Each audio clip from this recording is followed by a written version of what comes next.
हित सियासी हिक जमात मज़हबी वधंदी रहे।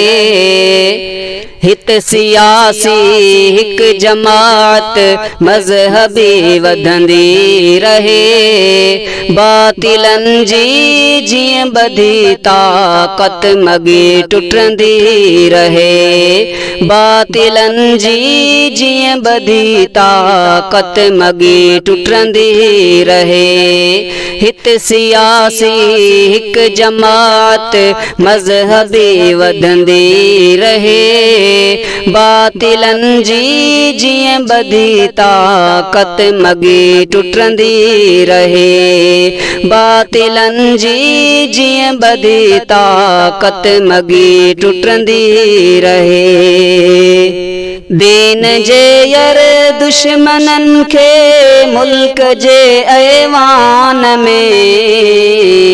दीन जे यर दुश्मनन खे मुल्क जे ऐवान में। अहले हक़ जे आलिमन खां मात पिण मिलंदी रहे।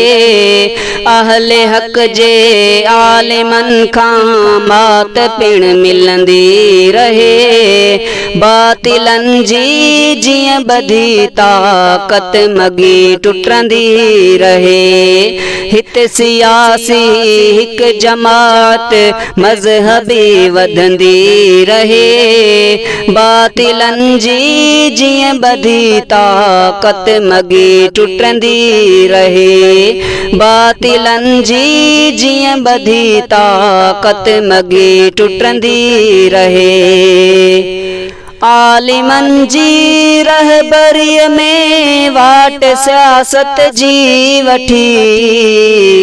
आलिमन जी रहबरीअ में वाट सियासत जी वठी।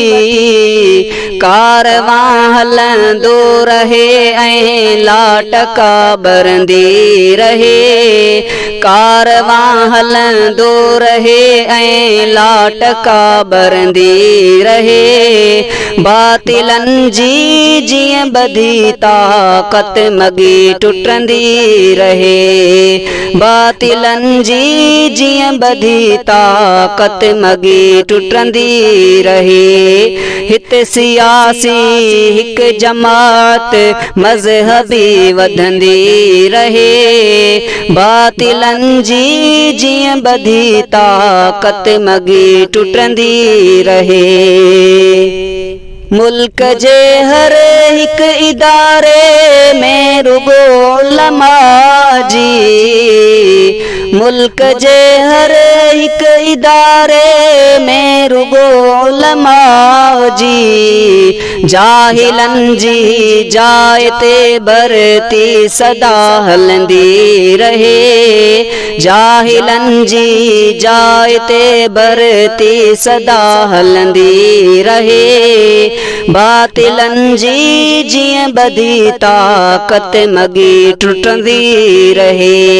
बातिलन जी जीअं बधी ताक़त मगी टुटंदी रहे। हित सियासी हिक जमात मज़हबी वधंदी रहे।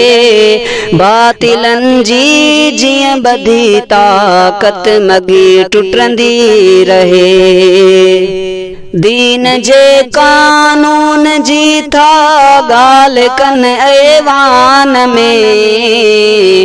दीन जे कानून जी था ॻाल्हि कनि ऐवान में। आलिमन ते इन करे दुनिया सॼी जलंदी रहे।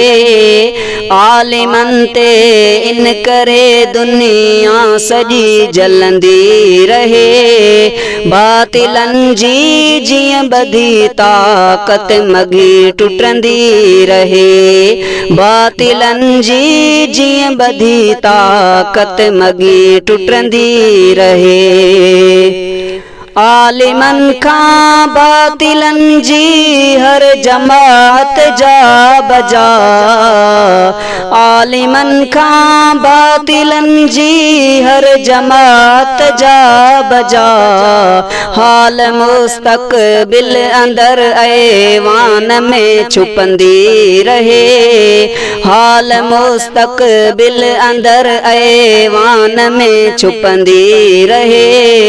बातिलन जी जीअं बधी ताक़त मगी टुटंदी रहे, बातिलन जी जीअं बधी ताक़त मगी टुटंदी रहे।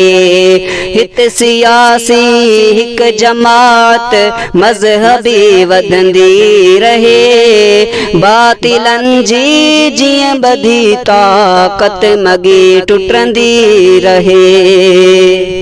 थो चवे ज़ुल्फ़िकार सर की जीअं करे तरक़ी वतुन, थो चवे ज़ुल्फ़िकार सर की जीअं करे तरक़ी वतुन। आलिमन खां क़ौम सारी, आलिमन खां क़ौम सारी तरबियत वठंदी रहे, आलिमन खां क़ौम सारी तरबियत वठंदी रहे। बातिलन जी जीअं बधी ताक़त मगी टुटंदी रहे, बातिलन जी जीअं बधी ताक़त मगी टुटंदी रहे। हित सियासी हिक जमात मज़हबी वधंदी रहे, हित सियासी हिक जमात मज़हबी वधंदी रहे। बातिलन जी जीअं बधी ताक़त मगी टुटंदी रहे, बातिलन जी जीअं बधी ताक़त मगी टुटंदी रहे।